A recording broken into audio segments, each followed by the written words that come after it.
Muy buenos días para todos. Qué alegría poderlos saludar al comenzar una nueva jornada. Seguimos avanzando en esta Semana Santa y la palabra de Dios hoy nos introduce en una profundidad muy grande del misterio de Cristo. Las lecturas que vamos a proclamar nos permiten contemplar, por una parte, la figura del siervo del Señor, llamado desde el seno materno, sostenido por Dios y enviado como luz de las naciones. Y por otra parte, nos colocan en la intimidad de la última cena, donde Jesús anuncia la traición de Judas y la negación de Pedro.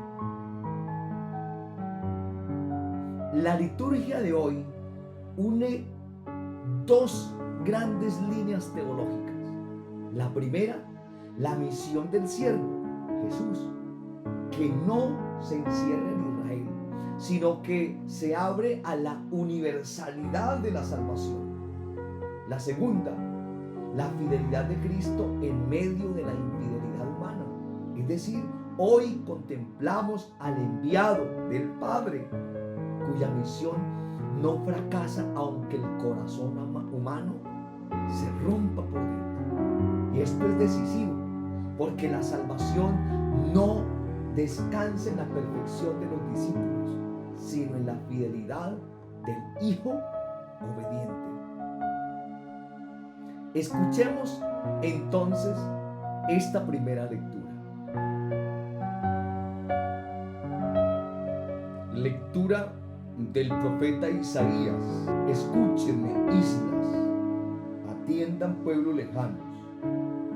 El Señor me llamó desde el vientre materno, de las entrañas de mi madre, y pronunció mi nombre. Hizo de mi boca una espada afilada.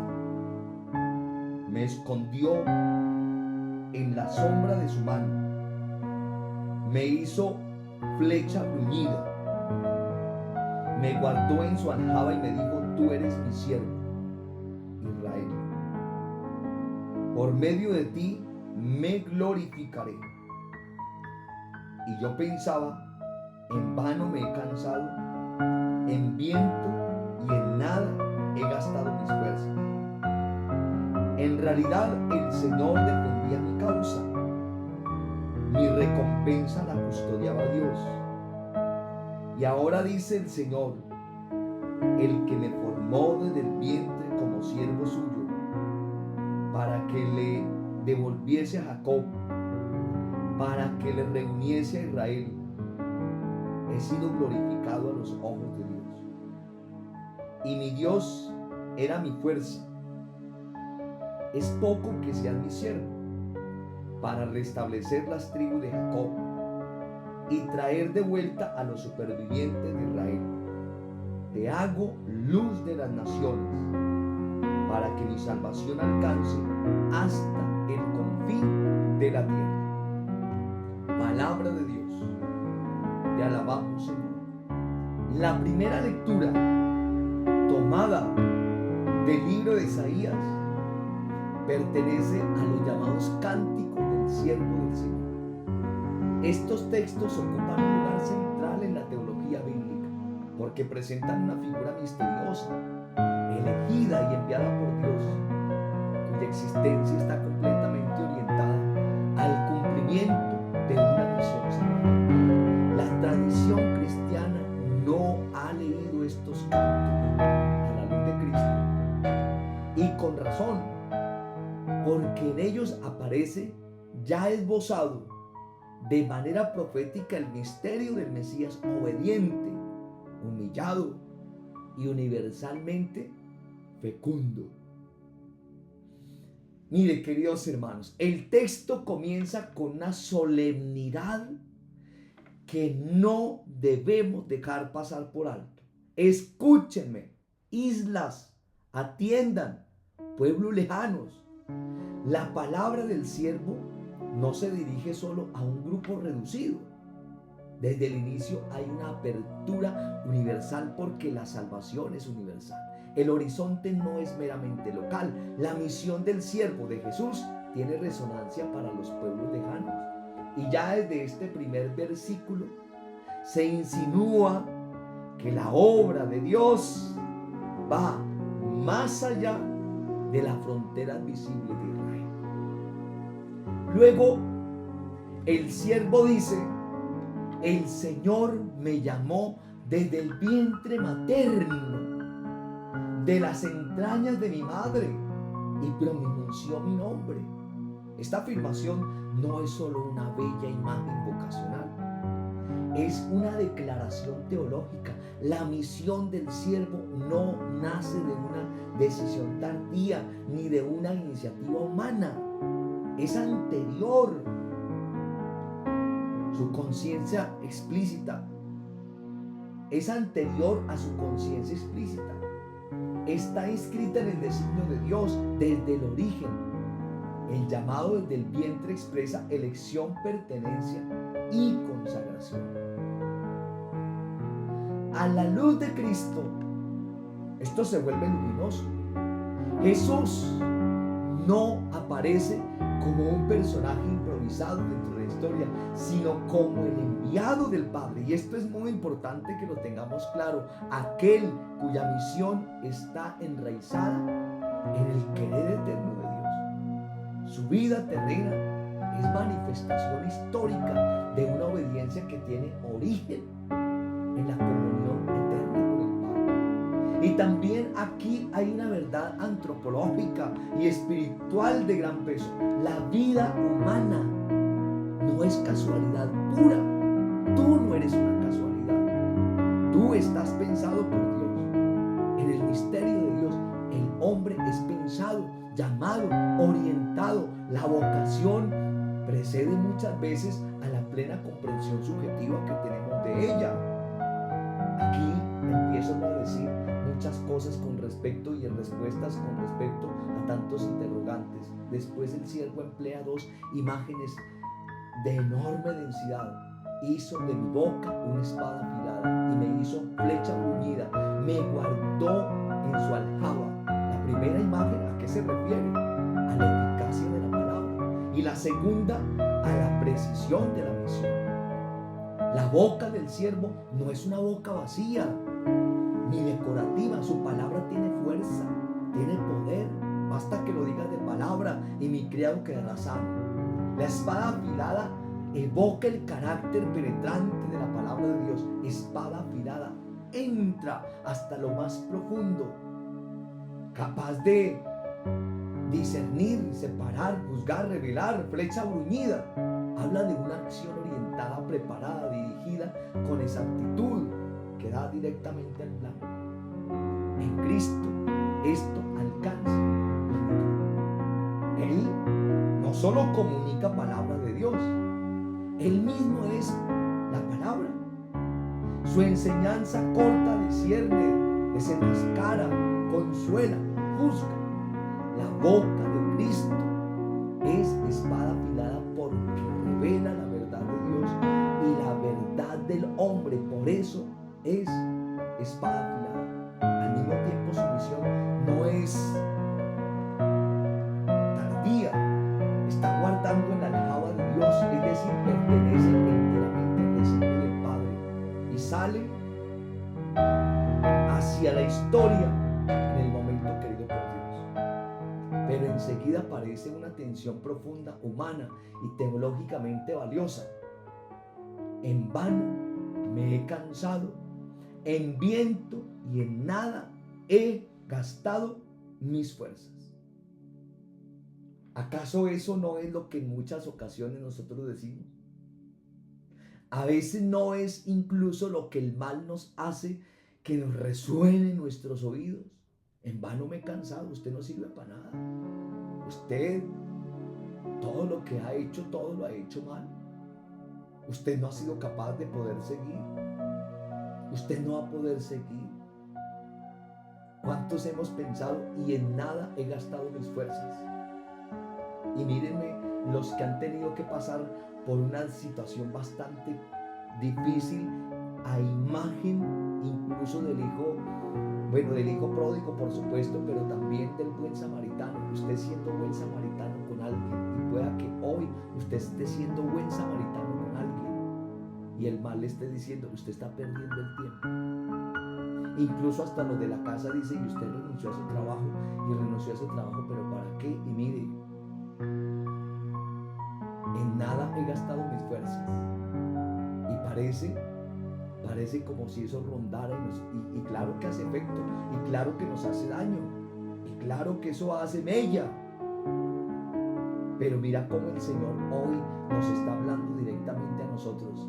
Aquí el siervo, ¿qué está haciendo el siervo? El siervo está expresando la experiencia del desgaste y de la apariencia estéril. Este versículo es extraordinario porque impide una lectura triunfalista de la misión. El siervo experimenta el peso del cansancio, claro, la sensación de fracaso, la impresión de haber dado mucho sin ver fruto y por ninguna parte. Acuérdense ustedes de la semilla. El sembrador salió a sembrar y un poco le cayó al borde del camino, otro poco le cayó entre zarzas, otro poco le cayó entre abrojos. Y parece como si todo eso estuviera perdido. Pero hubo un poquito que le cayó en tierra buena. Eso que nos queda cae en tierra buena. Eso poquito que queda nos cae en tierra buena. Esta experiencia no es ajena a la de Cristo. El Mesías no corre un camino de éxito fácil. Entra en el rechazo. Acuérdense ustedes, en la incomprensión, en la oposición, sus paisanos, y en estos días santos, en la traición de los suyos. Hace un momento les predicábamos en el domingo de Ramos. La gente decía, bendito el que viene en el nombre del Señor, hosana en el cielo. El domingo. Y el viernes, ¿qué están diciendo? Crucifiquen, crucifiquen. Miren la incomprensión y la oposición de la que le estoy hablando, que le correspondió a Jesús. La traición de los suyos, de aquellos que con palmas le batían y de aquellos que con palmas decían, bendito el que viene en nombre del Señor. Se nos olvidó. Y se olvidó demasiado rápido lo que cantábamos con la manera de rechazar al Redentor y darle la posibilidad a Barrabás, que era un verdugo, de darle libertad. El evangelio de hoy precisamente mostrará que el enviado del Padre se encuentra rodeado de fragilidad, traición y negación, y sin embargo la misión no fracasa. Sin embargo la misión no fracasa, no porque estemos en los problemas, sino porque estemos con las dificultades. Entonces la misión se acabó. Por eso el siervo añade, en mi realidad el Señor defendía mi causa hasta el nivel. Mi recompensa la custodiaba Dios. Aquí se corrige la mirada meramente humana sobre los resultados. El siervo descubre que la verdad de su misión no depende del éxito inmediato ni del reconocimiento visible. La causa está en las manos de Dios. La causa está en las manos de Dios. La recompensa la custodia Dios. La afirmación es decisiva para la teología de la misión y el misterio. El servidor de Dios no puede medirlo todo por lo visible. El juicio último pertenece a Dios. Nunca olvidemos esto. Luego, el texto avanza hacia su punto culminante. Es poco que seas mi siervo para restablecer las tribus de Jacob. Te hago luz de las naciones, para que mi salvación alcance hasta los confines del orbe. Aquí se da un salto inmenso. La misión del siervo, sin perder su relación con Israel, desborda la frontera de Israel. La restauración del pueblo elegido no es anulada, pero queda insertada en un horizonte más amplio. La universalidad de la misión. Todos seremos un solo rebaño bajo un solo pastor. Este versículo tiene peso cristológico enorme. Cristo es el siervo que reúne a Israel pero no se agota en esa tarea. Es luz de las naciones. La salvación en Él alcanza a todos los pueblos. Aquí se anuncia ya la apertura universal del Evangelio, la catolicidad de la Iglesia, la amplitud de la obra redentora. No estamos ante un Mesías trivial o estrecho. Estamos, míreme, ante el Salvador del mundo. Estamos ante el Salvador del mundo. Por eso, la Sagrada Escritura misma, la primera lectura, nos lleva a contemplar a Cristo como el siervo elegido, formado por Dios, sostenido en la prueba, aparentemente despojado de los frutos inmediatos, pero en realidad constituido como la luz universal. Y también nos deja una enseñanza para la vida del creyente. La misión puede pasar por el cansancio, pero no por eso queda anulada. La fecundidad última la sostiene Dios. Y quien se deja tomar por el Señor participa, aunque sea de manera humilde, en la irradiación de esa luz. Vamos a escuchar ahora el Salmo. Mi boca contará tu salvación, Señor. A ti, Señor, me acojo. No quede yo derrotado para siempre. Tú que eres justo, líbrame y ponme a salvo. Inclina a mí tu oído y sálvame.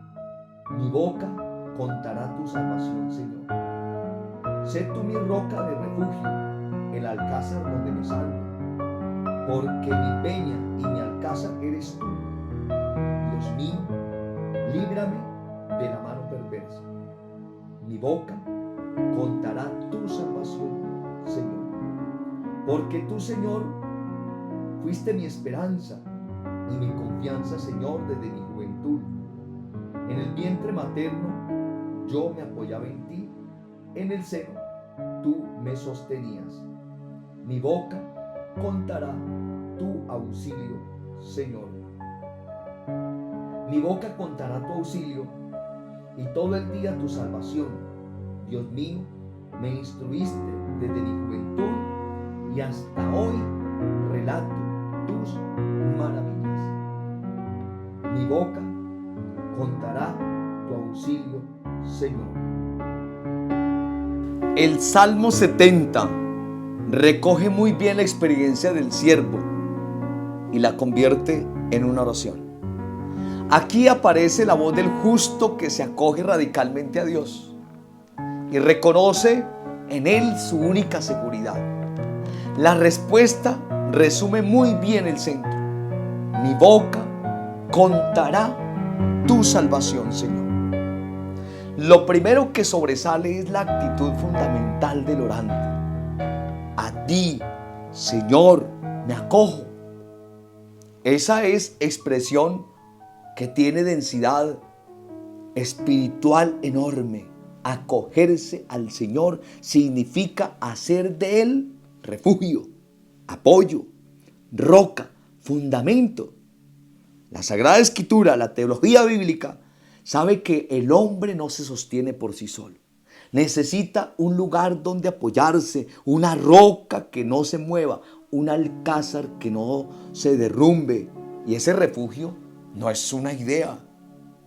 Esa es la experiencia de un Dios que nos ama y que nos quiere. Por eso el salmista dice: sé tú mi roca de refugio, el alcázar donde me salve, porque mi peña y mi alcázar eres tú. Son imágenes muy fuertes. Dios es roca porque da firmeza. Es el alcázar porque protege. Es la peña porque no se desploma con las inclemencias. En un contexto como el de Semana Santa que estamos viviendo, estas expresiones adquieren un color muy especial. Cuando se acerca la noche, el combate, la prueba, no se apoya en la estabilidad emocional del hombre, sino en la solidez de Dios. Y ese es un ejemplo muy importante para nosotros cuando pasamos por tribulación y por dificultades. Mira, el Salmo añade después una confesión de hondísima confianza. Tú, Señor, fuiste mi esperanza y mi confianza desde mi juventud. Y en el vientre materno yo me apoyaba en ti. En el seno tú me sostenías. Mire qué bonito es. De nuevo aparece la referencia al origen, como en Isaías. Aquí la historia del hombre es mirada desde el seno materno. El creyente reconoce que la relación con Dios no empezó tarde. El Señor ya sostenía antes de que el hombre pudiera articular su propia fe. La providencia precede la conciencia. Esto tiene una gran profundidad teológica. La gracia precede. Dios sostiene antes de ser plenamente reconocido. Desde el día de nuestro nacimiento ese hálito ya es el ruaj. Y ahí se comprende mejor la vida de Cristo y también la nuestra. No caminamos solos. Hay una mano que ha estado antes, hay una fidelidad previa, hay una presencia silenciosa que acompaña desde el comienzo. Por eso San Agustín dice: tarde te amé, hermosura tan antigua y tan nueva, porque tú estabas conmigo y yo no estaba contigo. Luego el Salmo vuelve a la palabra y al testimonio: mi boca cantará tu justicia y todo el día tu salvación. La expresión de ser salvado no desemboca en encierro, sino en proclamación. La boca que ha gustado la fidelidad de Dios debe contarla. Esto toca de lleno la misión de la iglesia. La comunión, la comunidad creyente no existe para callar la obra de Dios, sino para narrarla, anunciarla, confesarla, y en nuestra diócesis casa a casa, persona a persona, corazón a corazón. El Salmo tiene claro el tono testimonial y eclesial. Hay que salir y se necesitan obreros en la mies. Por eso esta pieza salmódica no es solo una oración de confianza individual, es también la pedagogía espiritual para el discípulo. Nos estamos entrenando y estamos aprendiendo y enseñando de esto. Enseña a refugiarse en Dios, a releer la propia historia a la luz de la providencia y a convertir la propia boca en un instrumento de alabanza y de anuncio. Mire, desde el mismo instante en que fuimos concebidos, Dios ya había pensado en nosotros. Antes de que te formaras en el vientre de tu madre, yo te escuché. No somos un accidente. Hemos sido pensados por Dios, y esto nos tiene que levantar, esto nos tiene que volver a sentar nuevamente y a recapacitar. ¿Para qué? Para volver a tomar el impulso, para volver a tomar el ánimo, para no tener miedo a lo que viene hacia adelante. No tengamos miedo, escuchemos ahora el Evangelio y meditemos esta palabra que el Señor nos regala el día. Es un banquete y nos estamos alimentando de Él. Lectura del Santo Evangelio según San Juan. En aquel tiempo, estando Jesús a la mesa con sus discípulos, se turbó en su espíritu y dio testimonio diciendo: en verdad les digo, uno de ustedes me va a entregar. Los discípulos se miraron unos a otros perplejos, por no saber de quién lo decía. Uno de ellos, el que Jesús amaba, estaba reclinado a la mesa en el seno de Jesús. Simón Pedro le hizo señas para que le averiguase por quién lo decía. Entonces él, apoyándose en el pecho de Jesús, le preguntó: Señor, ¿quién es? Le contestó Jesús: aquel a quien yo le dé este trozo de pan untado. Y untado el pan se lo dio a Judas, hijo de Simón el Iscariote. Detrás del pan entró en él Satanás. Entonces Jesús le dijo: lo que vas a hacer, hazlo pronto. Ninguno de los comensales entendió a qué se refería. Como Judas guardaba la bolsa, algunos suponían que Jesús le encargaba comprar lo necesario para la fiesta o dar algo a los pobres. Judas, después de tomar el pan, salió inmediatamente. Era de noche. Cuando salió, dijo a Jesús: ahora es glorificado el Hijo del Hombre, y Dios es glorificado en él. Si Dios es glorificado en él, también Dios lo glorificará en sí mismo. Por lo tanto, lo glorificará. Hijitos, me queda poco de estar con ustedes. Me buscarán, pero lo que dije a los judíos, se lo digo ahora a ustedes. Simón Pedro le dijo: Señor, ¿a dónde vas? Jesús le respondió: a donde yo voy, no me puedes seguir ahora, me seguirás más tarde. Pedro replicó: Señor, ¿por qué no puedo seguirte ahora? Daré mi vida por ti. Jesús le contestó: ¿con qué darás tu vida por mí?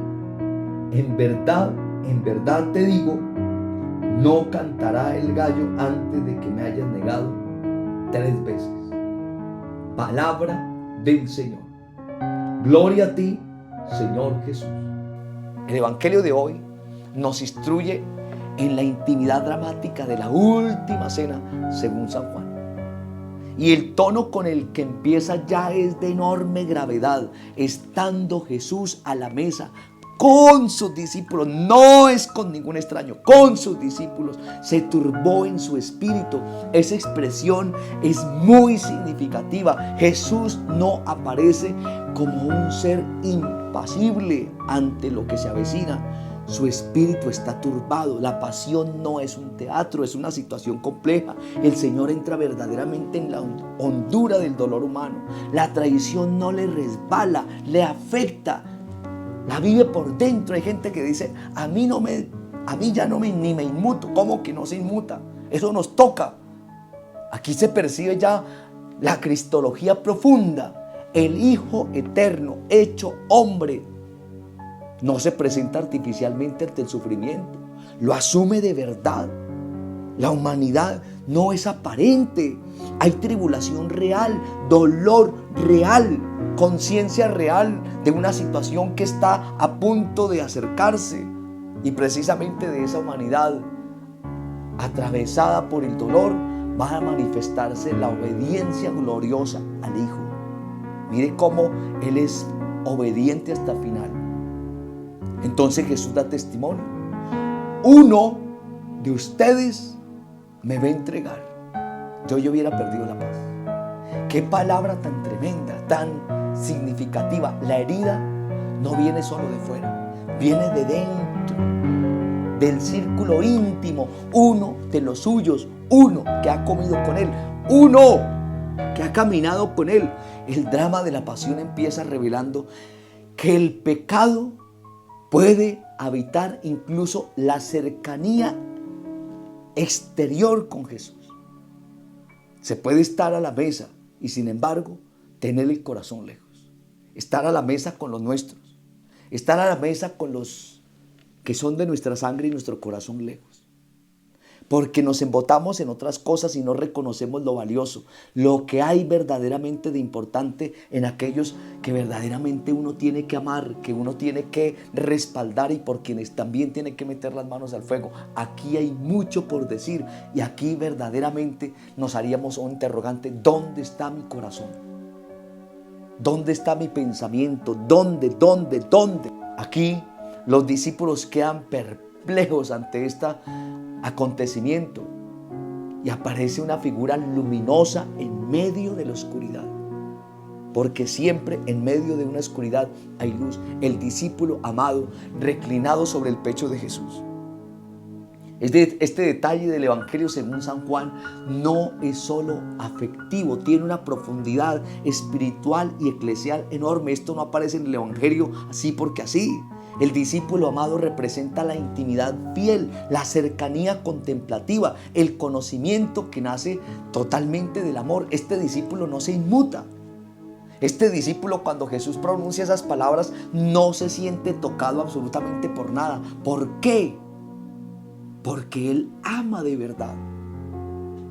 No es como el que ama y empieza a embotar su corazón, empieza a dividir el amor y empieza a guardarse para otros el amor que tiene que entregar a quien verdaderamente le manifestó fidelidad de amor. y empezar a sentir que el pecado lo empieza a acusar. ¿Seré yo, maestro? El discípulo amado no tiene que pensar así, porque él dice: yo he amado, tengo mi conciencia tranquila. Y así podríamos nosotros decir.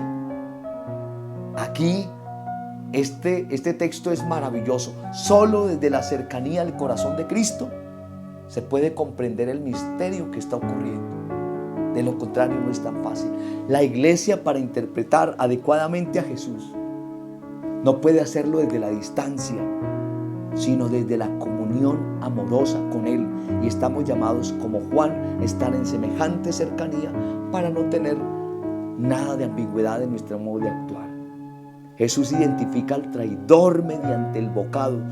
Aquí parece, yo no sé, aquí parece como si de pronto fuera un ingenuo. Y entonces el evangelista dice: detrás del pan entró Satanás.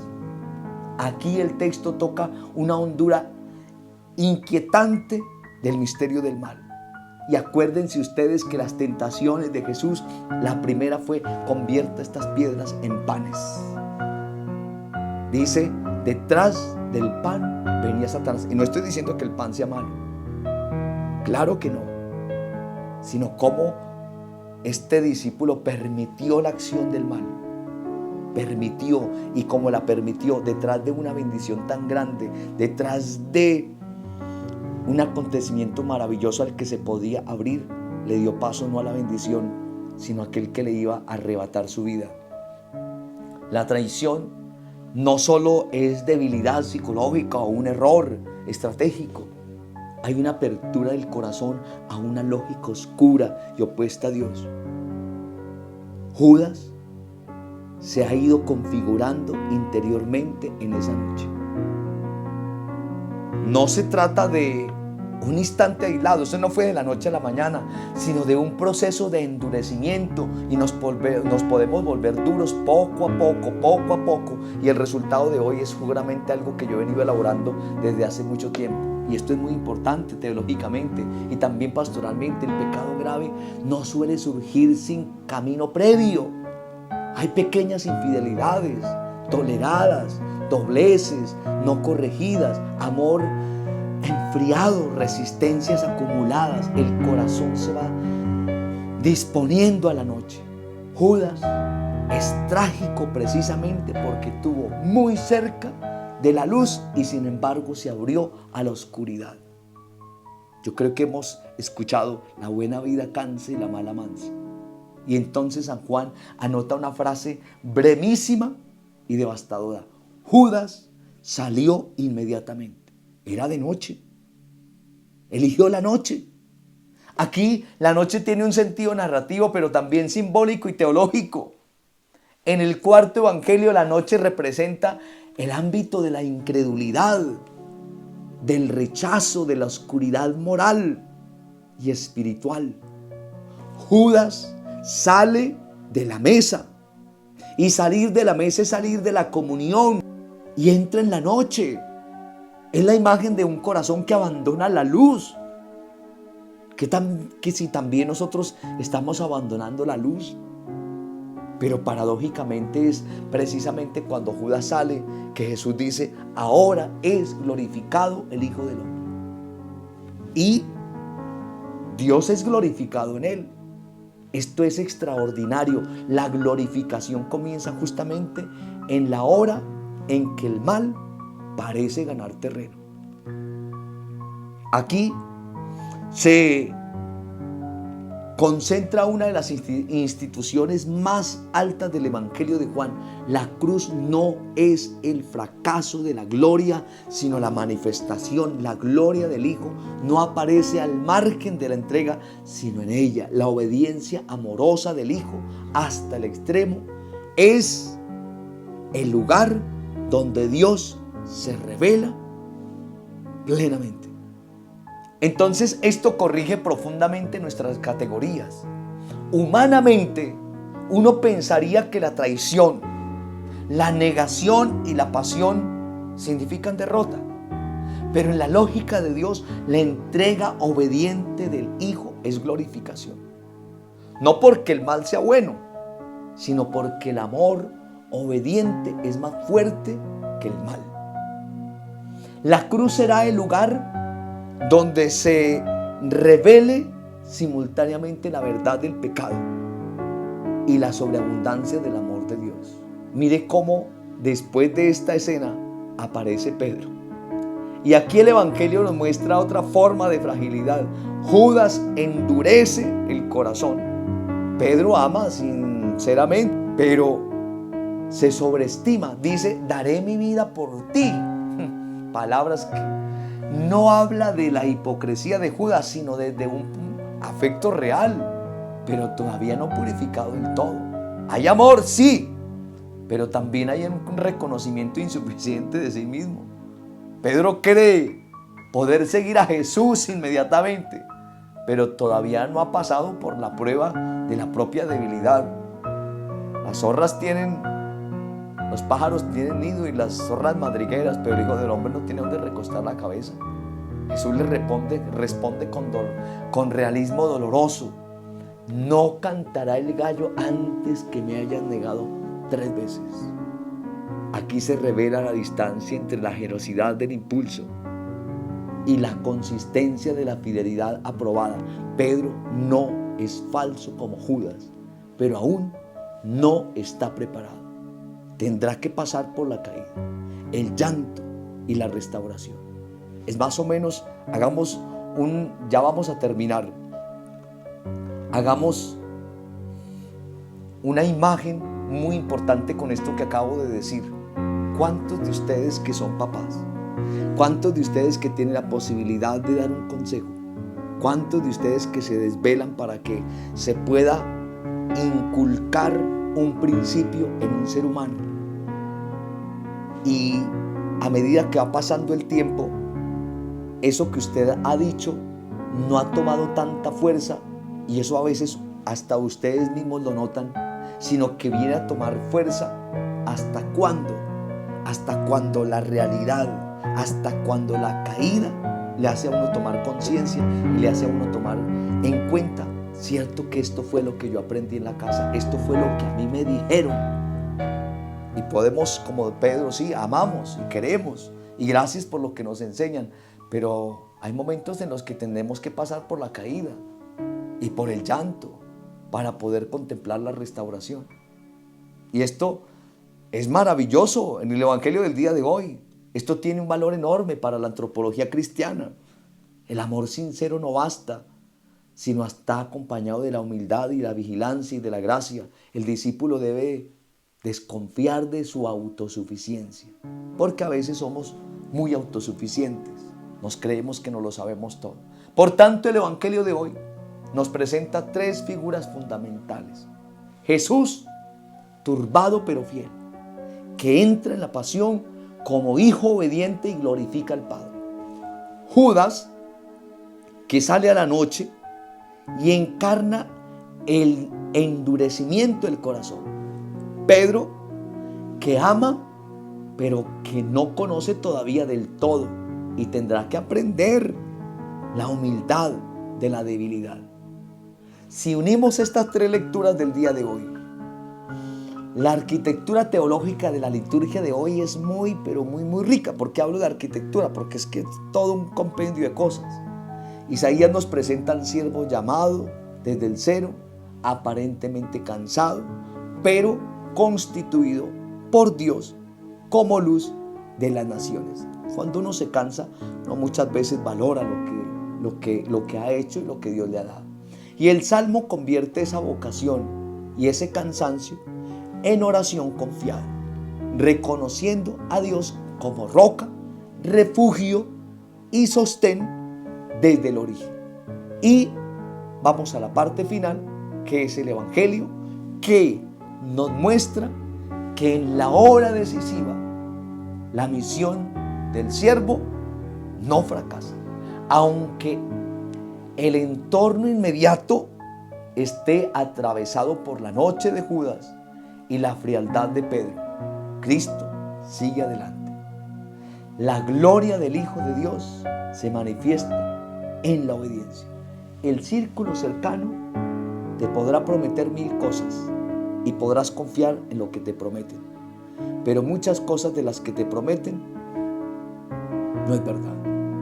Si colocas la confianza en las promesas, te vas a sentir pequeño, cansado, defraudado y herido.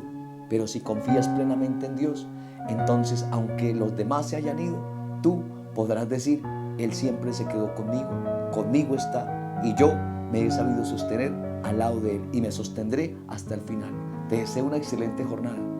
Que Dios te bendiga, que el Señor bendiga su vida, bendiga su familia y les conceda a ustedes un corazón muy humilde y muy fiel. Y cuando digo ustedes, nos conceda un corazón humilde y un corazón muy fiel. En el nombre del Padre, y del Hijo, y del Espíritu Santo. Amén. Bendiciones para todos.